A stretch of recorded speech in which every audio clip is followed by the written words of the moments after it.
رسول اللہ صلی اللہ علیہ وسلم نے فرمایا کہ ابو سعید خدری رضی اللہ تعالیٰ عنہ فرماتے ہیں کہ ہم ایک دفعہ سفر میں تھے، صحابہ کرام کہیں سفر میں جا رہے تھے، تو یہودی قبیلے کا ایک لڑکی تھی، نوجوان نوعمر لڑکی تھی، وہ صحابہ کرام کے پاس آئی، حضرت ابو سعید خدری رضی اللہ تعالیٰ عنہ کے پاس آئی اور کہنے لگی کہ ہمارے قبیلے کے ایک شخص پہ جن چڑھا ہوا ہے۔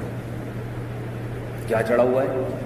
جن، عجیب عجیب حرکتیں کر رہا ہے، اور کوئی ایسا شخص نہیں ہے جو وہ جن اتار دے۔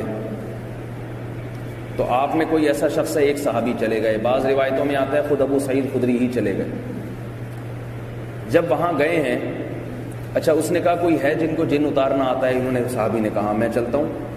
صحابہ کرام کو ضرورت بھی تھی، کھانے کو کچھ نہیں تھا، نہ مال تھا نہ اسباب تھے، تو انہوں نے کہا چلو جن ون اتارتے ہیں، شاید کچھ معاوضہ مل جائے۔ تو یہ صحابی گئے، انہوں نے کہا ہاں مجھے آتا ہے۔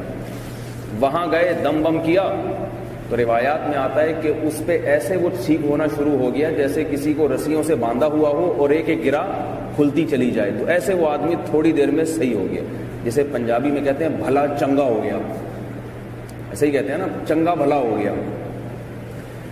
تو اس کے عوض میں انہوں نے 30 بکریاں ان کو دیں۔ کتنی بکریاں؟ 30 بکریاں۔ یہ جب واپس آئے تو صحابہ کرام نے ان بکریوں کو ہاتھ بھی نہیں لگایا، کہا کہ پتہ نہیں یہ حلال ہے حرام ہے، اور بھی کچھ معاوضہ دیا، کچھ پیسے بھی دیے۔ کہا کہ ہم نبی صلی اللہ علیہ وسلم سے پہلے پوچھیں گے۔ آپ صلی اللہ علیہ وسلم کی خدمت میں حاضری ہوئی، آپ صلی اللہ علیہ وسلم نے بھی اس میں سے تناول کیا، کہا کہ بالکل حلال ہے۔ مطلب یہ کہ الفاظ نہیں، الفاظ تو میں انشاءاللہ آپ کو بھیج دوں گا، حدیث کے مفہوم بیان کر رہا ہوں۔ پھر آپ صلی اللہ علیہ وسلم نے فرمایا کہ صحابی نے پوچھا کہ آپ نے کیا پڑھا تھا؟ انہوں نے فرمایا کہ میں نے سورہ فاتحہ پڑھ کے دم کیا تھا۔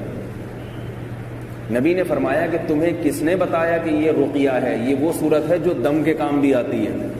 ان صحابی کو علم نہیں تھا، لیکن انہوں نے اندازے سے دم کر دیا اور وہ اللہ نے شفا دے دی۔